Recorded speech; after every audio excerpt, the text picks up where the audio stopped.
Welcome to Early Matters, the podcast on the science and policy of early childhood, hosted by Dr. Katharine Stevens. Early Matters features in-depth conversations with leading researchers, practitioners, and policy experts on what matters most for young children and their families to thrive. Welcome to Early Matters. I'm Katharine Stevens, your host and founder and CEO of the Center on Child and Family Policy. Today's episode is part 2 of a fascinating conversation with economists James Heckman from University of Chicago and Jorge Luis Garcia from Clemson University. If you haven't listened to part 1 yet, please check that out. It was a terrific discussion and lays the groundwork for today's conversation. So now, in part 2, we pick up where we left off in the previous episode, discussing the importance of focusing more attention on family in public policy. I think that's, to me, what a major finding from this work is, that we just have to think more different, in more different fashion than we do now, to think about what's going to drive success of these policies and to integrate the family back into economic policy or to policy. So what this actually brings up for me something I find really interesting about a point you guys make in this paper and you've made in previous work, which is the correct definition of child disadvantage. So Yeah. We commonly have defined disadvantage in economic terms, Right. that disadvantage means a lack of financial resources. What do you guys think about that? And what are your thoughts on that in general? Well, I'll give you some evidence that I find very compelling, that I haven't pursued as much as I should, but is really important to pursue. I was put onto this years ago by a very famous and now deceased a Canadian surgeon named Fraser Mustard, who set up the Canadian Institute for Advanced Research, among others.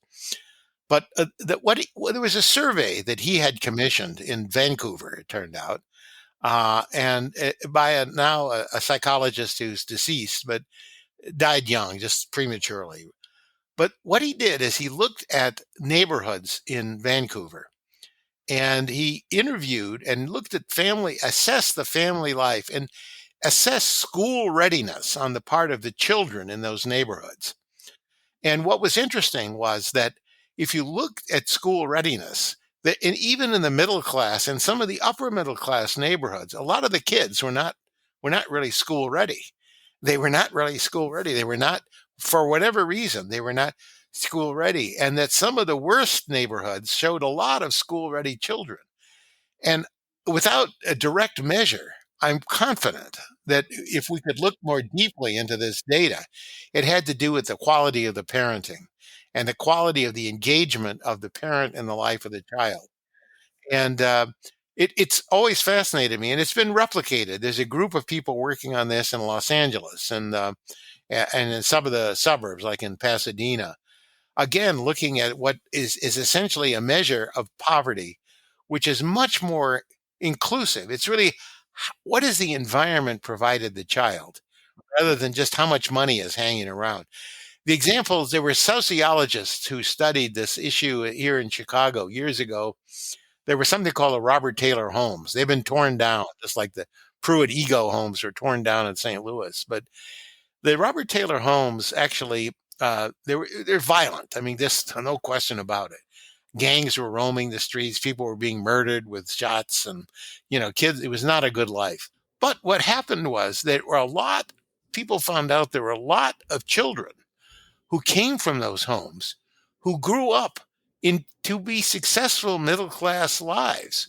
And again, the redeeming virtue was always a parent, an uncle, an aunt, somebody, a mentor who would take interest in their lives and put a shelter around them, kind of put their arm around them. And so I think that's a recurrent feature. If you look at the lives of very successful people, and I mean people grow up in extreme disadvantage and who did succeed and just leading a normal life and not living the life that looks like they might be fated to have lived by their economic circumstance, that it was that parenting and that guidance which played a huge role.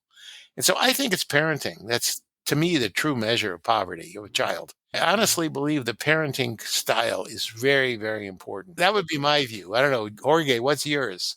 Yeah, and talking about it, this issue of judgment and what people are going to think if we say that certain families need help and other families do not need help.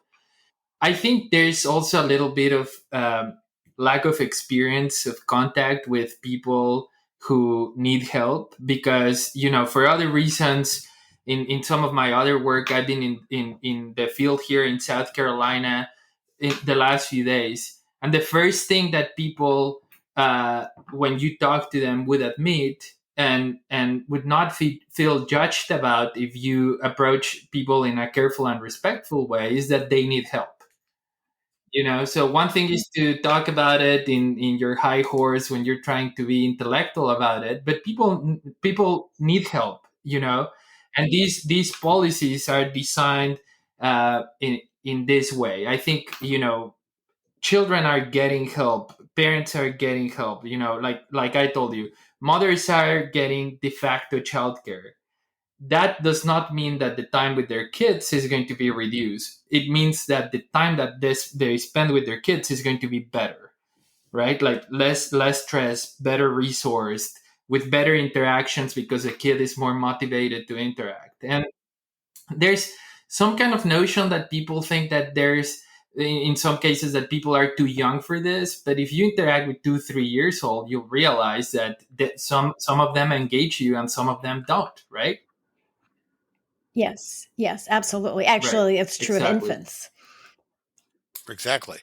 That's the other part of it that I think is fascinating and so far not really very well heavily researched in economics is this interplay. This talked about scaffolding, but it's not all one way. It's this interplay, like you're saying. And Exactly. Yes. children evoke a response on the part of parents. And That's right. And it can almost be an upward spiral or a downward spiral. exactly. It's a very interactive phenomenon.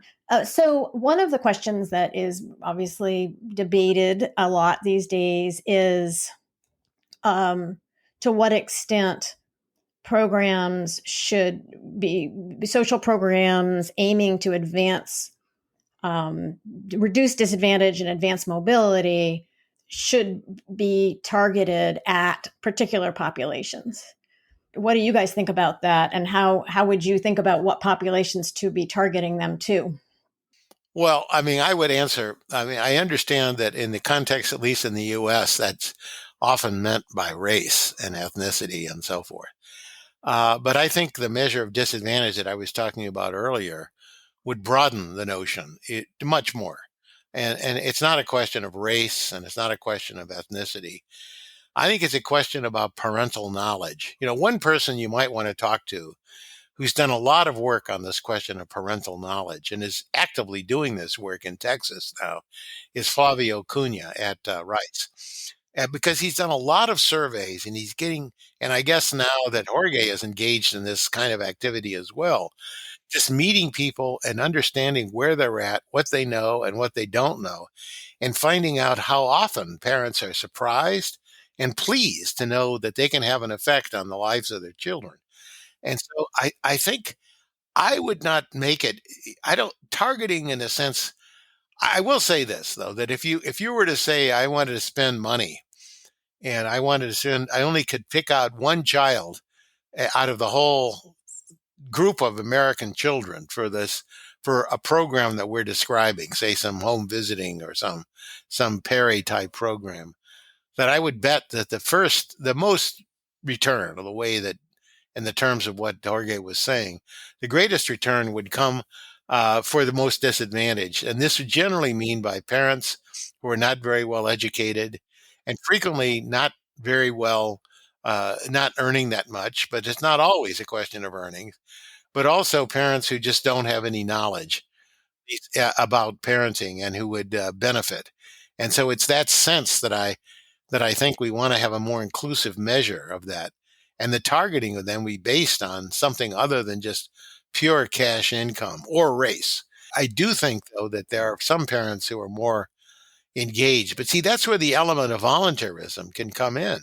You can offer these programs, The one thing that I remember long ago when we were discussing these programs early on, the idea was you could have a universal program, but have a sliding fee schedule. So that you could have something like a universal childcare system. But if you went to a suburb, Scarsdale or Winnetka or some affluent suburb out in Virginia, that you would argue you'd charge a lot of money generally for those parents who had left a lot of money, and not so much money for the kids, the parents who aren't that rich. So I think that's one way to essentially then do some targeting and self-screening. But I think there would be some crucial element of really recognizing that certain groups of parents, at least for whatever reason, may not be as knowledgeable, and that there really are important cultural practices that get passed. The most dramatic example I saw was when I was in Montreal many years ago, and I was talking to a group of people who are working with the indigenous people out in, I think it was either Saskatchewan or I think it was Saskatchewan, or maybe it was Manitoba. But these were people living north, way north, very poor. And they asked me, they said, how would you teach parenting to children who never had parents? These are orphans. These are people who've been raised in these orphanages and so forth. And it was a really good question. I mean, because the parents transmit a whole set of values and practices to their children. And that's why it's so important to get the parents engaged. But in the case of saying, if you never had a parent and you want to teach children how to parent, some of it's pretty basic. You say, if you talk to the kid, that's really more valuable than you might ever imagine. Right. So, so I think it's that kind of. I would argue that, but I mean, be interested in what Jorge thinks. Jorge, I'm curious, based on your kind of work, it sounds like kind of on the ground in the field. Would it be your sense that people welcome some of this kind of support? Yes, and one of the elements of targeting that I would add, I'm not sure if Professor Heckman would agree, is single motherhood is also an important constraint for some children, right? So what I observed here recently is that single mothers understand part of their constraints, but not how to solve them. So they actually talk about voluntarism. They actually ask for financial literacy classes, which sounds kind of be a little bit of a rough term to tell someone that they're financially literate. But what the program really does, or with this organization that I've been in contact with, what they're really trying to do is to explain people what kind of resources they can bring to their children, and this is not cash grants. These are other resources that school help, school vouchers. I mean, recently approved here in South Carolina, and so on, or recently discussed for policy approval. So I very much think that people would be accepting, and whenever they can, they ask for the resource. I don't think at all they feel that to be a condescending act or anything. Interesting. Yeah. So in other words, when there's something being offered that is, I think, getting to a previous point, which is not coming sort of as a judgment. Right. Yeah. And I think it's and Flavio has documented this and some others, that parents may not understand the return of their investment, but what they do understand is that they have some limitations, right? So you can work with them to so that they understand that, like Professor Heckman was saying, talking to their children is good, having their children on a schedule is good, and things like this. So that is such a fascinating point, and it raises something that I'd wanted to ask you guys about. So at this point in sort of the early childhood world anyway, investment has come to mean public dollars, and often the focus is federal dollars even, spent on government programs. And Jorge, you just kind of alluded to a sort of a broader conception of investment, that investment in young children. Right. Helping parents, it sounds like mothers appreciate the return on quote their investment, which is, and in their case, obviously the investment is not public dollars on government programs. It's something else. I would love to hear your thoughts on that, on the way that word investment is used and sort of the different kinds of ways we could and should maybe be thinking about it. Well, I mean, it speaks to a point that this is a line that I would hear Professor Heckman often say, which is like a very interesting study that's kind of missing in the literature is that of the value of what a mother can do with a kid, right? Because so if you can encourage that through financial literacy, through explanations of what are the fruitful interactions with kids and so on, then that could probably have a very high return, because these parent child interactions that the programs are fostering are very useful. So just imagine quantifying that, let alone the value of the program. What is the value of that personal interaction? And as has been mentioned multiple times here, is what is the value of having someone, and it's not necessarily the mother, right? Like there are many examples that aunts, grandparents, and so on taking charge, but what's the value of that environment? And I think when thinking of the policies as family policies that are trying to achieving this, it's way simpler to understand what the mechanisms are. Yes, that's right. So Professor Heckman, do you have thoughts on that? Well, no, I think I would agree completely with what he was saying. I think the idea of I think one of the big mysteries of policy, I think, if you go back and look at U.S. policy in the last 60 years, um, the policy towards U.S. families has been really, in some cases, very poor and not very well thought out.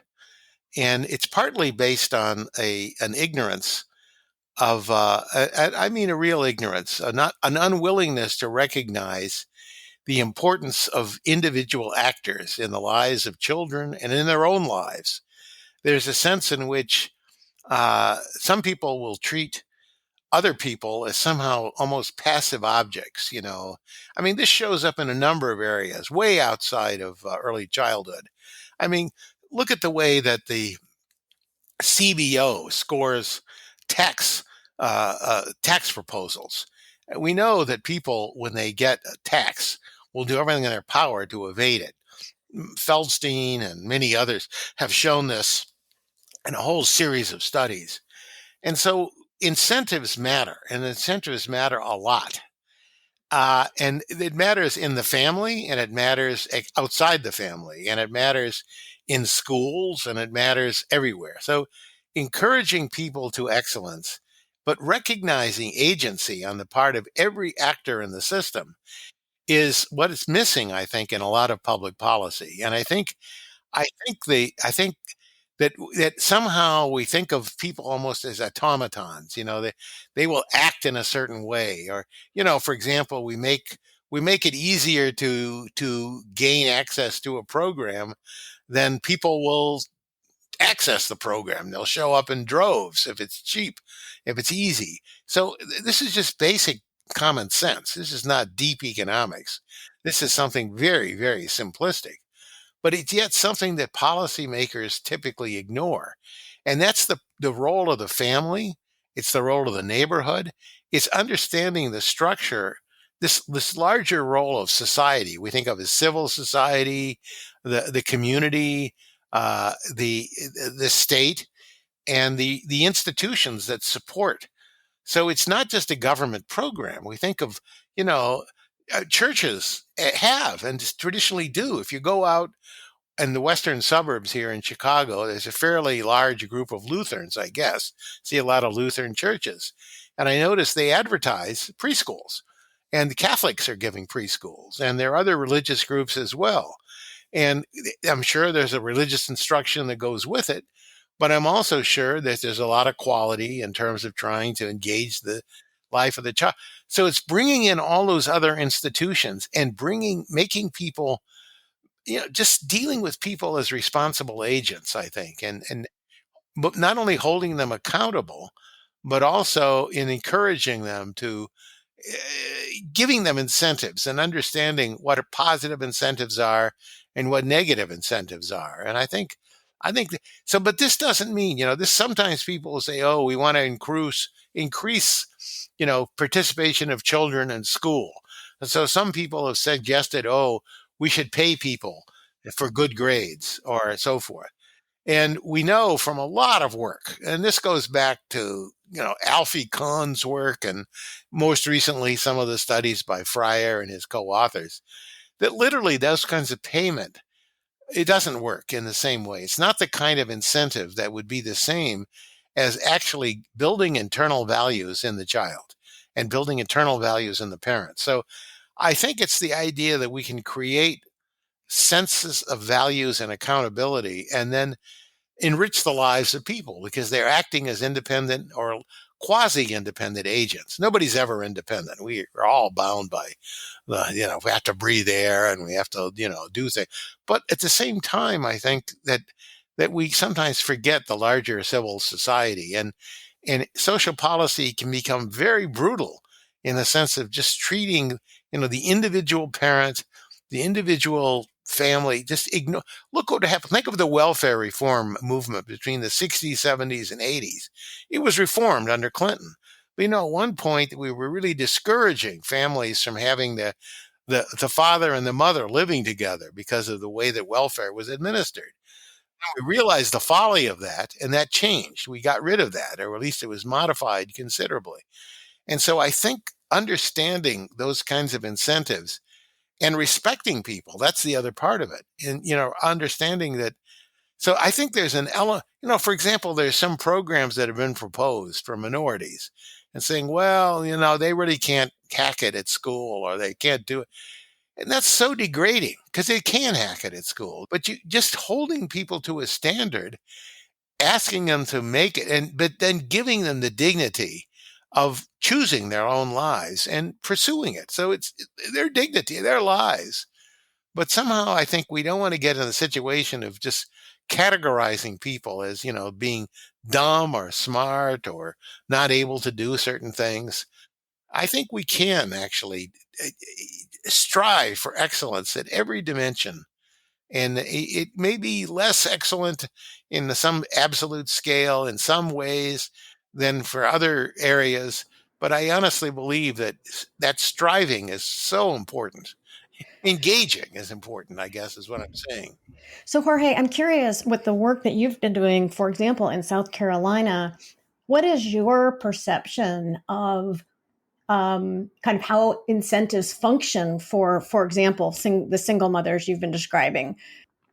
Well, definitely, you can see that people who are struggling to, have enough resources to conduct their daily activities are present oriented, right? So, if you can generate incentives to, for example, have a basic savings account, but this is not, I understand this could be very similar to cash, but what you're trying to build is a habit, which in itself could be human capital, right? Like if you know, and actually the data of ABC and Perry that we haven't put that out just yet, but we're planning to do some more work on it.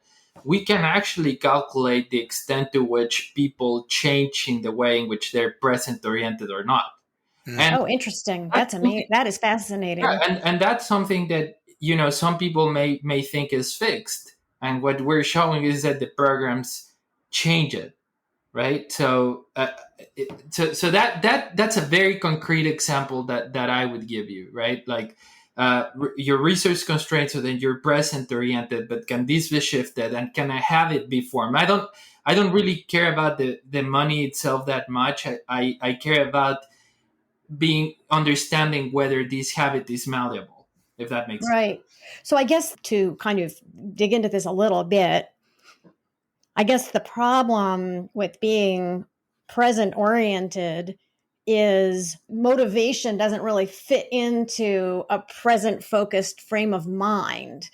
Well, I mean, you might say, okay, look, I happen to say, let's take the case of somebody who is looking out for their health, Hmm. and they're offered a piece of candy, and the candy is very tempting. They enjoy the candy a lot, and they say, okay, I'm going to eat the candy. I get a lot of sugar. It might be diabetic. It might have a spike, some difficulty, and so they get a present reward. But then in the future, they're paying a huge price. And maybe in the sense of excess, excess sugar and various consequences of that. And so I think that's the idea is that kind of uh, trade off, but it's that kind of so. But you see, you're getting into a very delicate area now, and you see, that's something that I worry about in the sense that I may separate out a little bit from Jorge here. That people would say you there's a dangerous line to walk here. It's saying that people should act in a certain way. Yeah. So the example that I give is this Irish poet. I don't know if you ever remember this guy. His name was Brendan Behan. He was actually a very famous poet, and he drank himself to death. I mean, he was basically very poetic. He wrote wonderful poetry, but he destroyed himself, and he's not alone in this regard. I think Hemingway probably did a lot of drinking himself and didn't help his health in some ways, and of course he ended his own life. But I think the structure of there's a very fine line between some of these preferences and some senses of what people are. So if somebody really wants to live a short and happy life, then maybe I wouldn't hold it against them. Right. I think I might as a parent, in the sense of forcing a child into doing things that would be harmful for them in the long run. So as a parent, I would say a good parent would probably be somebody who looks for the long run consequences of what the child's decisions are. So that's the difference. But as an adult, and you see, this gets to a whole other area. If parents and it's a big issue in American life now, in any life. I mean, if parents want to be irresponsible towards their children, but still nonetheless want to have children, do we really want to go to the point of eugenics or somehow saying you shouldn't allowed to be parents or that's a dangerous thing. We say everybody, and this is what you get a pushback on, right? People are saying they want everybody to be kind of a college graduate striver who's grabbing for grades and wants to make a lot of money and so forth and so on. And so there's a sense in which there are individual differences that should be respected, but there's a boundary here. And I deeply question. I think a lot of the parents in many cases are really not very good parents in the sense that their influence on the children is malign. They leave their child at a disadvantage. The question is, should we think about stopping them from being parents? And I think that gets to a real question of individual liberty and freedom, which I think is something we can debate at length. And many people would immediately say no. And I think, And so then I guess if we were to say that, Mother X, we might not have thought she should become a mother. Now she is a mother. We don't know if she's in a present constrained frame of mind or not, but she's certainly acting like she is. And she has a 6-month-old and that baby is being damaged. Right. And we know that baby on this course of this kind of course, that baby's going to be very expensive to yes, society, very expensive, huge, yeah, no. hugely expensive. So I guess the question can be, one, what you just said, Professor Heckman, that, we somehow decide, well, you don't get to have a kid because you can do what you want, but now this is too expensive for us. Or two. Yeah, it's what economists would call an externality. It's imposing a serious externality. If the kid is criminal or somehow is very disordered or is unhealthy and so forth. Right. That's exactly right. And so, right. And the health piece of this obviously turns out to be hugely crucial, increasingly, if anything. And so then I guess the only other option is to swallow the cost, number one.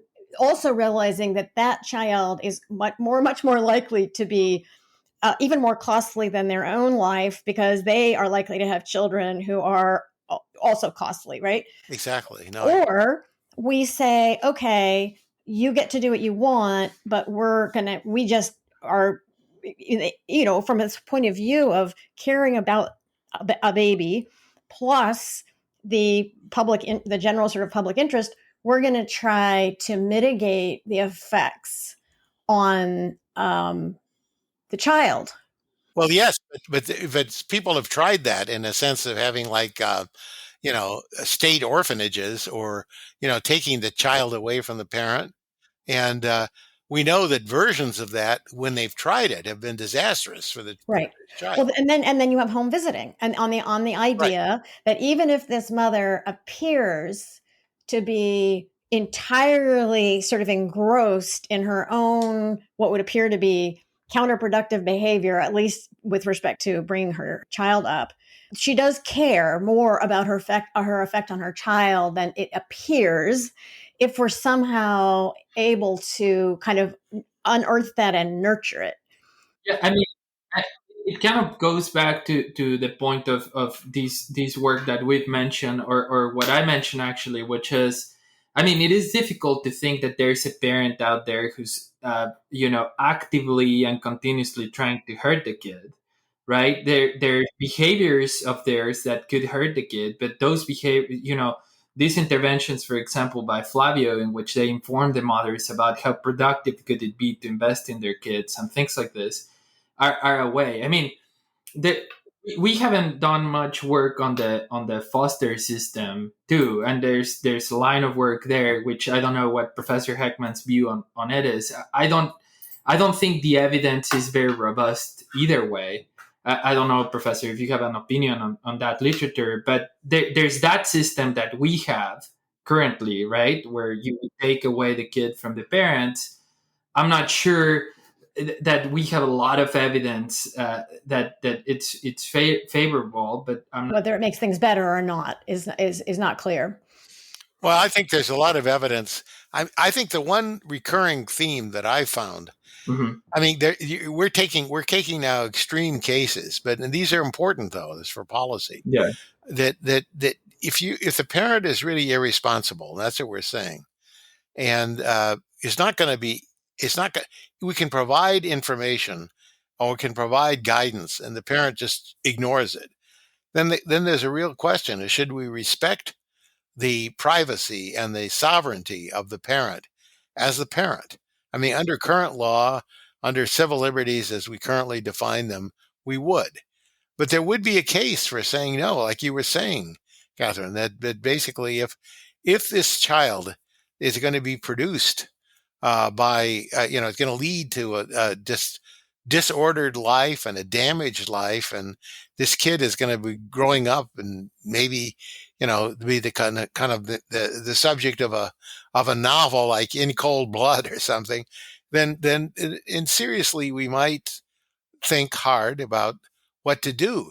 But it's exactly right. I don't think we have a good track record on these juvenile homes or adoptions, or even temporary homes where they take kids away from parents, abusive parents. In Chicago, there's been in the state of Illinois, there's a whole discussion going on about abusive parents. The children are removed from the home. The children are then raised by other people who turn out often to be abusive parents. They're doing it for the money. And so they have even less of the parental bond. And that's a huge question. It's a huge question. And I think, to me, this is where people talk about, I mean, do people, here's a question it's a philosophical question, and I have opinions on it, but I don't believe it's a considered opinion in the sense that I could convince you on the basis purely of logic. And that is, if a child's parents are really completely irresponsible and will grow up in a damaged way, then the question is, whose welfare should we take into account? There's a trade-off. The fundamental, we're dealing with two different people. We're dealing with a child. It's like the same argument about birth control, actually, but this is more direct. It's a little less subtle in the birth control, where the parents have a have a the parents have their own preferences, and we can ask though, what would the preference of the child be as an adult for the kind of home environment that he or she would like?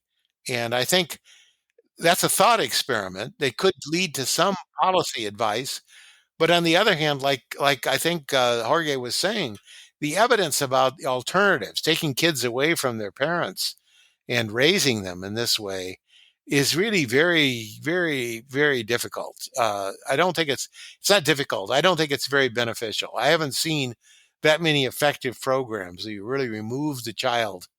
I mean, if the child is being abused and totally abused physically, then and it would be even to the point of death, then obviously there's a benefit. But it's an open question. I don't know it. I wish I knew it. I don't know it.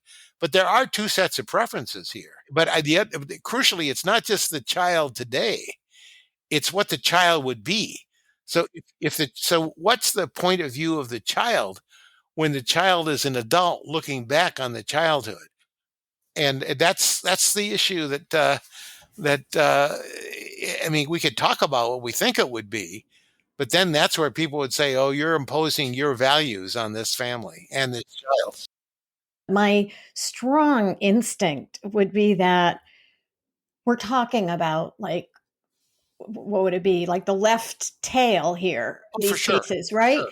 That, Yeah, that there's the vast majority of parents of all Yeah. sort of circumstances will really, whether they feel initially that it's within their grasp or not, would like to have, to put it in your terms, Professor Heckman, their preferences aligned with the preferences of their adult child looking back, right? yeah, That, yeah. that's what most people would want, and that's a reasonable primary focus for policy. Yes, That these really tough cases around the edges, but that's not most people, probably. yeah. But see, take an extreme case of that. Suppose that the kid is born to the James gang, and their desire would be that the kid follow in their footsteps and be a good bank robber when the kid grows up. I mean, we could ask, wait, is this really what we want for the life of the child?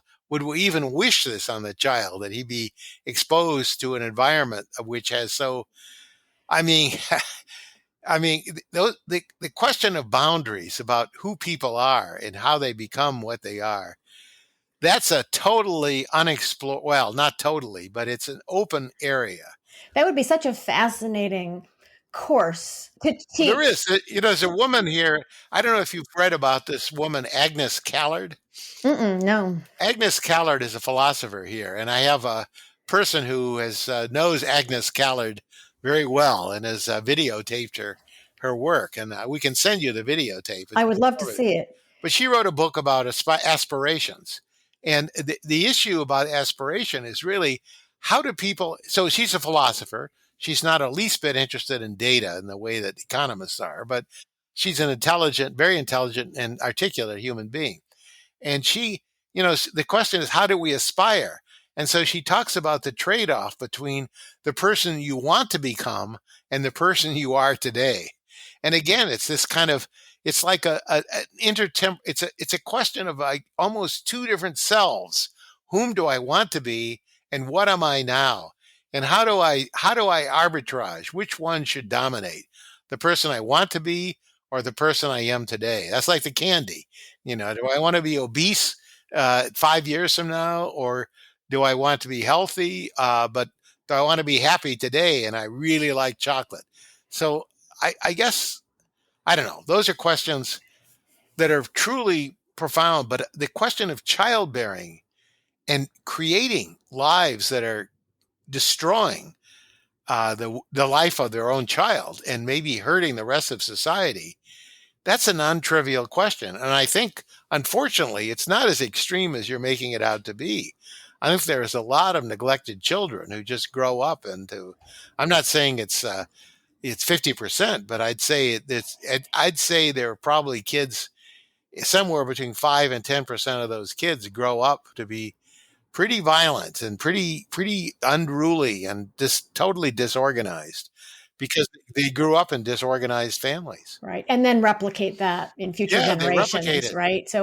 So Jorge, do you have any thoughts on this? Well, one thing I would say is there's an externality problem, as you alluded to, but I want to come back to the programs in which we find a positive externality towards members of the family that are not part of the program, right? Like the children, obviously, but also the siblings. And for that matter, also the parents who are not the main target of the program. So now you're talking about, we called it in one of our studies dynastic benefits, because you are affecting the whole family with positive externalities. And like you said, some of the cases we've mentioned are left tail. But if we focus on the people, evidently disadvantaged people who are targeted by this program, you can affect their whole generations, right? So I think that's a very powerful lesson. It sounds actually simple when you say it, but we only started documenting it like 5 years ago, when we said, like, hold on, we are affecting the mother because we're giving her de facto childcare. She's bringing more resources. And then with this newer data, we ended up documenting that we're also affecting older siblings who were not target of treatment, of participation of the program. They were not target. They were already older. They were already in elementary, or in some cases middle school. And after many years, their outcomes look better as well, because they were growing up in families, again, with better parent-child interactions, which not only get fostered between the kids that participate of the program, but other kids within the same family. Then actually, there's a couple of variables that we have on third generation, actually, where, like, not only the kids of the participants of Perry, but the kids of the kids in some cases, but we have very little of them. And it's kind of more we could do a less formal observation, but see some benefits as well. And we actually see that the parents, the participants of Perry, read more to their kids and so on. So this is not only coming from casual observation. This is coming from solid evidence that the impact sort of like multiplies, right? We also, in one of our papers, we called it a family multiplier. Yes. So this actually brings me to a question that sort of a back to the real world question. These are What, interesting questions, yes. So there's, where there's a lot of focus. Well, I live in Washington, D.C., so I think my focus is distorted, but I think people across the country share this sense. There's just a lot of focus on federal spending these days, and looking to the federal government as the kind of the source of money for whatever policy area you're talking about. And this is, I would say, particularly true in early childhood. I would say the most commonly discussed policy proposals are an increased, enhanced child tax credit, which is just giving people who have children money, as you guys know, which is, as far as I know, the major proposals are that that's not targeted. And then also not very targeted, universal pre-K and childcare, which, if you add it up, will cost $200 or $300 billion a year if it's implemented. So if you guys were talking to federal policymakers, what would you be suggesting they should prioritize in spending money, in new money, additional money, in the early childhood policy arena? Well, Jorge, you want to go? So something very concrete that we have found across all of our studies is that the children who benefit the most from these programs are disadvantaged, right? There's actually a set of studies from a policy in Canada which was implemented as universal. The kids of relatively rich people already had or were paying for childcare, so then they switched to the governmental provision, which was relatively low quality and had very adverse effects. And there's actually adulthood follow-up for that study. So, and the part of the negative impact is that the option they were receiving already was higher quality. So it could have worked for some of the disadvantaged kids, but it didn't really work for. And there's an equivalent finding for the case of Norway. So the one thing I would say is that these policies need to be targeted especially to disadvantaged kids. We discussed a lot what the measures of that would be. Right. So that's always a point that I would insist on. Yeah, I think again, I was going to suggest a kind of tacit way to get around the political aspects of this, which was to have a sliding fee schedule. Right. See, everything universal, but with a sliding fee, which effectively targets these Look, rich families in Winnetka do not need a government child care program as a group. They don't. They wouldn't participate in it anyway. They wouldn't pay the money, and they would have better alternatives. And so I think you could get around this problem gracefully without getting too. So make it universal, but with its the problem that I've seen with the early childhood programs, and we have a governor here in the state of Illinois who's been a very strong advocate of early childhood programs.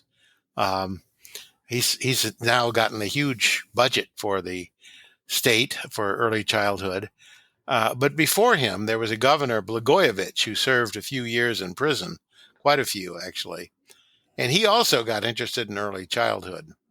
And it became kind of popular because in Illinois, there's a big tradition. Uh, uh, Irving Harris and a number of others who are philanthropists, including Pritzker, were working on early childhood and became kind of a celebrated cause. And we had many, many good people. That Jean Bowman was a player, very, very influential early on in her career here at the university. But there was a whole group of schools and institutes working on early childhood. But I think the feeling was often that these institutions, well, they in creating these programs and in kind of emphasis, there was always this sense of, I don't know, maybe I should stop talking because in some sense I'm a little bit reluctant to go too far on this, but I do think there's an institution. It's kind of a sense of trying. Blagojevich had these programs, but at a very low level of funding. And so it was just a token program. And like Jorge was saying, some of these programs can actually cause harm.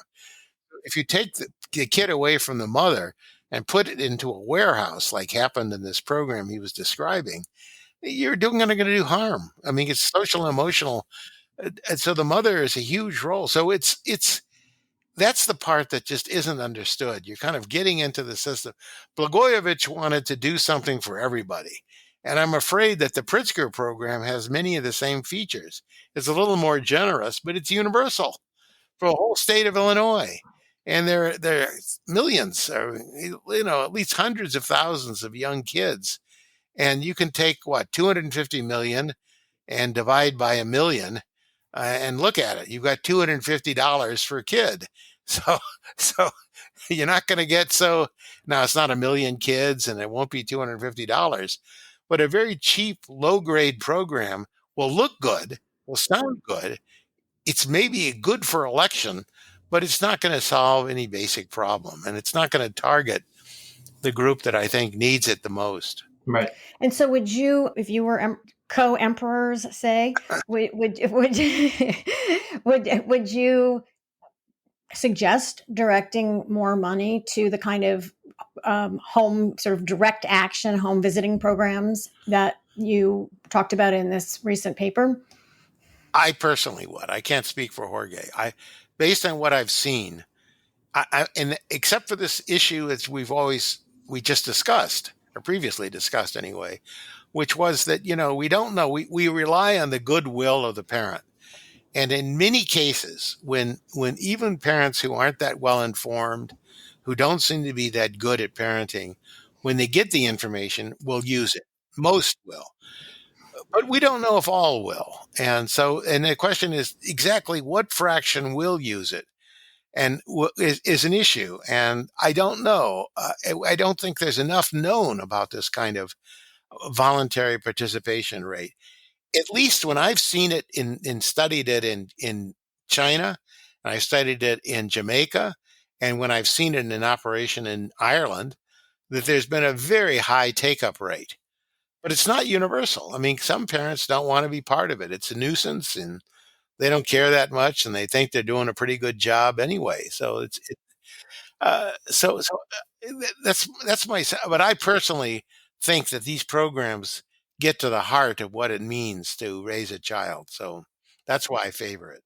They can be perfected though. I'm not saying that, again, like Jorge was saying, we don't have to take it off a shelf and say now Jamaica should be universal in Chicago. No, I mean, I'm sure it should be adapted, but I do believe the basic structure of informing the parent, but making it voluntary and making it on their terms can be very effective. And I mean, I think the evidence is there, right? So I would favor it too because the evidence is there. And contrary to some of the criticism that our work on ABC and Perry has received because of, external validity and so on, what we're actually doing is using that evidence to think about other policies, right? Think about how other policies can be productive, like these home visiting programs that, people care a lot about scalability. And that also speaks to scalability because these are lower cost programs that are easier to implement. So, so, so in a way, that kind of it kind of grabs up a little what the paper is and how we use the evidence of the other programs to inform what other policies to imagine other policies. Yes. So, sort of building on that, this is a repeated question, but what is the core idea, or set of closely related core ideas, that you would want a general, regular person, to the general public, a policymaker, a parent? What's the core idea or ideas that you are hoping people or would want people to take away from this work? Jorge, I have a very simple idea, but go ahead. Yeah, please. Basically, what I told you at the end, I would like, for a general audience, is we're not using Perry and ABC to study one isolated program that was provided long ago to a bunch of kids.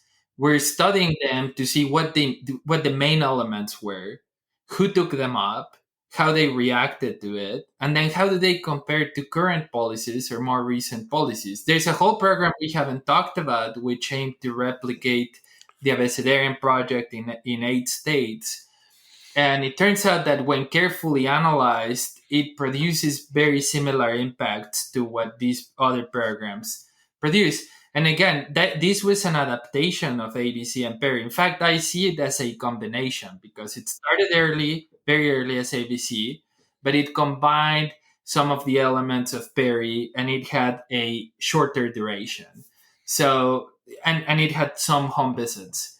So what we're trying to do is to learn patterns, learn what are the relationships that this program has within the data and what are the relationships that it creates within the family, I would say.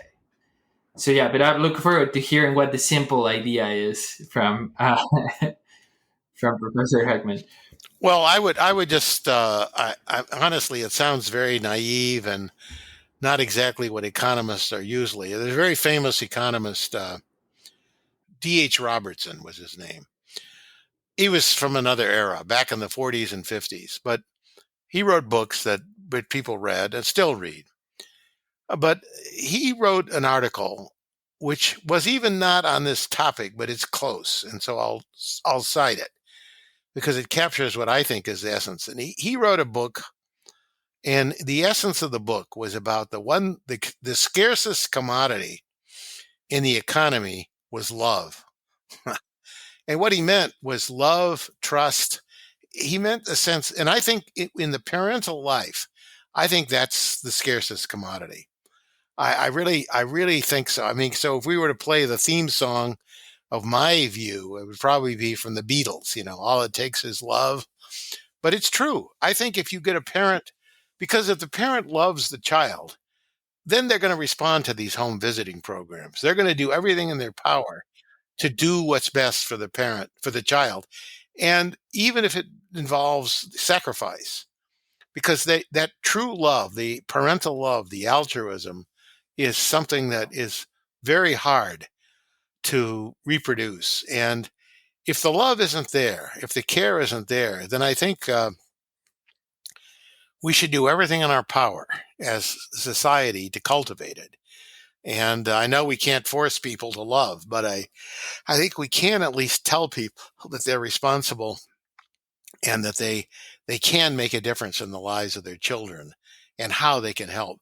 So I actually think that these programs that stress that aspect, that's a more general theme. I think what we really want to do is just increase social interaction and engagement at a positive level. So. Mm-hmm. So you guys have been extremely generous with your time. This has been such a fascinating conversation.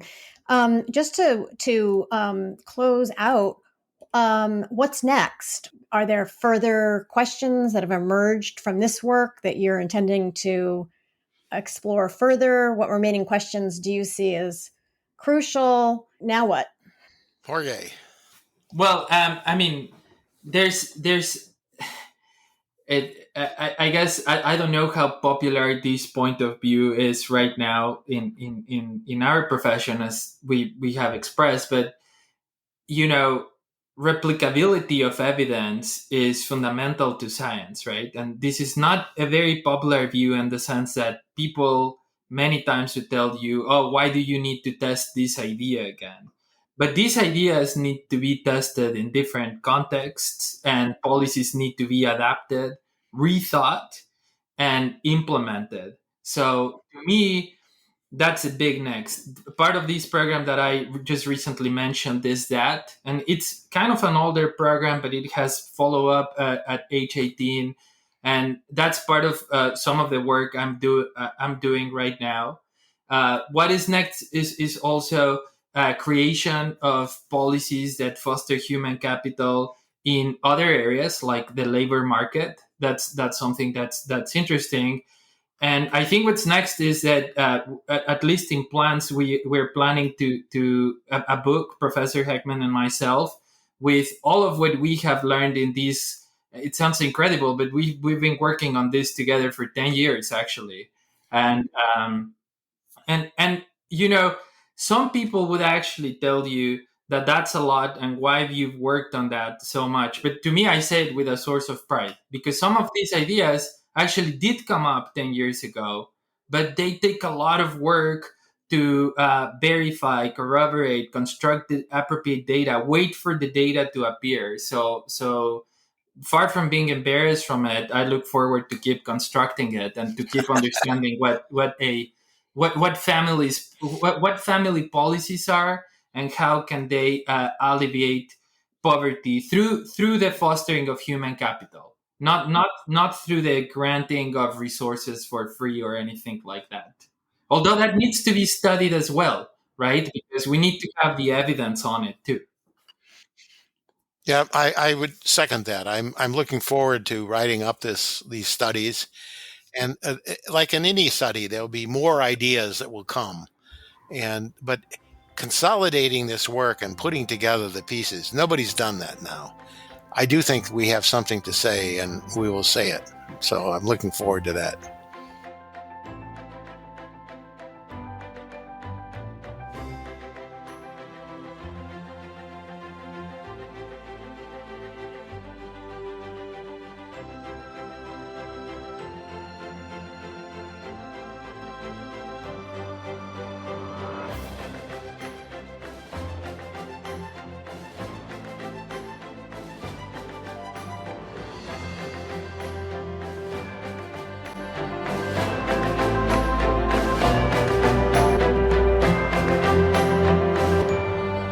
You've been listening to Early Matters, the podcast on the science and policy of early childhood. produced by the Center on Child and Family Policy.